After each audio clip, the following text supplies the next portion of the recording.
So ఈ question తర్వాత last 2 questions. Sir Kamal sir, నా పేరు Venkat, 10 TV film reporter.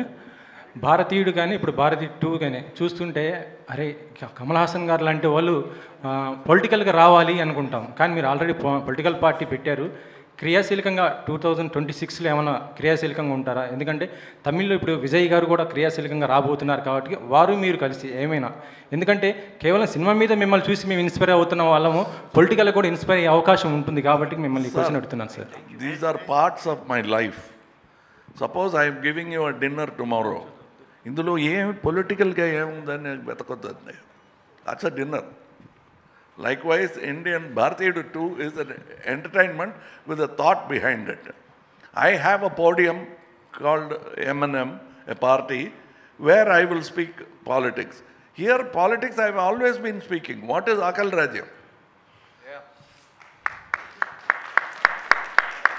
Sir, Suresh Garu. Sir, Daggubati Suresh.